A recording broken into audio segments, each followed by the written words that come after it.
Pada suatu hari Rasulullah SAW ditemui oleh malaikat Jibril. Rasul pun bertanya, "Ada apa wahai Jibril?"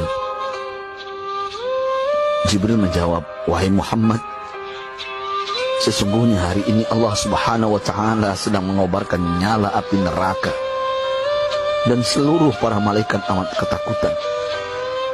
Mereka tidak tahu harus bagaimana. Untung aku ingat," kata Jibril, "bahwa engkau Muhammad adalah sumber cinta dan sayang Allah Subhanahu wa Ta'ala kepada alam semesta.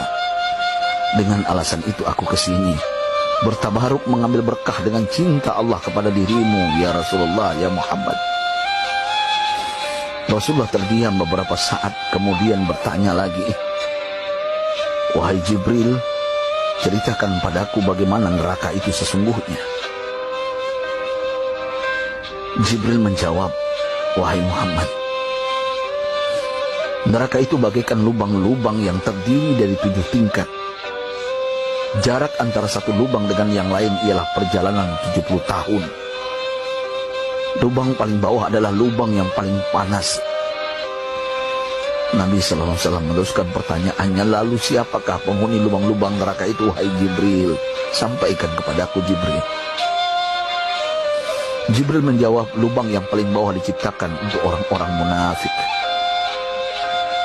Lubang yang berikutnya untuk penyembah berhala, lalu untuk penyembah bintang dan matahari." Jibril terus menerangkan penghuni tingkatan neraka hingga lubang yang kelima, tempat umat Yahudi, dan yang keenam dihuni oleh umat Nasrani. Setelah menjelaskan penghuni 6 tingkatan neraka, Jibril diam cukup lama. Rasulullah SAW penasaran dan bertanya kepada Jibril, "Wahai Jibril, siapakah penghuni neraka yang ke-7?" Jibril diam saja tidak menjawab. Rasulullah SAW mengulangi pertanyaannya, tapi Jibril tetap diam. Rasulullah tambah penasaran dan mendesak Jibril agar dijawab pertanyaannya. Akhirnya Jibril pun berkata, "Umatmu, wahai Muhammad, mereka itu para pelaku dosa besar di kalangan umatmu, yang dimana sampai mereka mati belum sempat bertaubat." Mendengar jawaban Jibril, Rasulullah langsung jatuh pingsan. Jibril merangkulnya dan meletakkan tubuh baginda di atas pangkuannya. Tak berapa lama Rasulullah SAW sadar dan langsung menangis bersimbah air mata dengan terisak-isak. Rasulullah mempertegas pertanyaannya, "Wahai Jibril,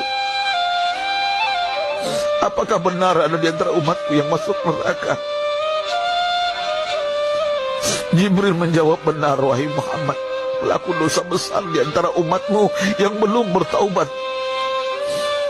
Setelah itu Rasulullah menghadap kiblat dan sujud kepada Allah dalam isak tangisnya.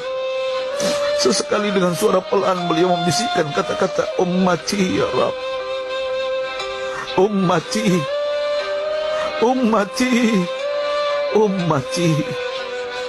Beliau SAW tidak mengangkat kepalanya dalam keadaan seperti itu selama 3 hari 3 malam, kecuali setiap Bilal bin Rabah mengumandangkan azan, barulah beliau bangkit untuk menjadi imam, dan setelah itu kembali sujud lagi. Pada hari ketiga Abu Bakar menyadari hal ini, beliau mengetuk pintu Rasulullah dan mengucapkan salam 3 kali, namun tidak terdengar jawaban. Abu Bakar sedih dan berseru di hadapan pintu Nabi besar Muhammad SAW, "Apakah ada jalan untuk masuk ke rumahmu ya Rasulullah?" Tetap tidak ada jawaban. Di jalan Abu Bakar bertemu sahabat Umar. "Mengapa engkau menangis, wahai Abu Bakar?" kata Umar. Abu Bakar menceritakan keadaan Rasulullah SAW. Maka Umar pun melangkah menuju rumah Rasulullah dan terjadilah hal yang sama. Umar pun pulang dan menangis. Di jalan Umar bertemu sahabat Salman Al-Farisi. Dengan terisak Umar bercerita kepada Salman hingga membuat dia amat sedih, namun tidak berani mengulangi hal yang sama. Salman melangkah menuju rumah Fatimah radhiyallahu anha dan menceritakan hal itu.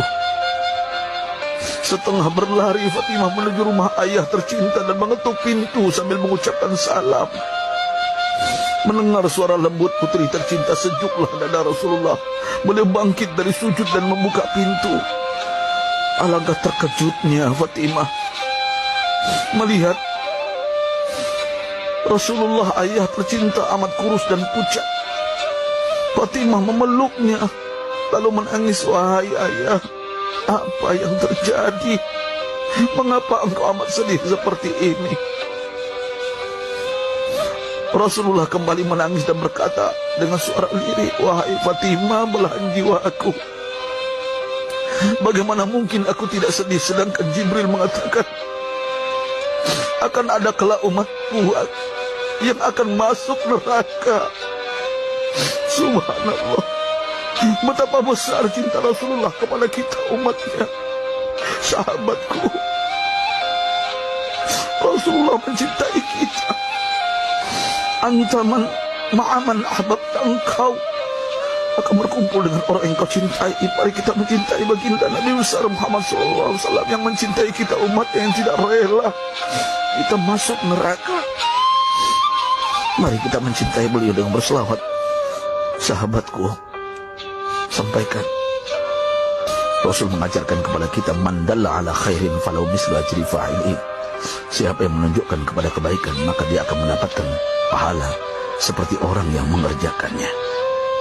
Mudah-mudahan ini menjadi pahala jariah bagi kita.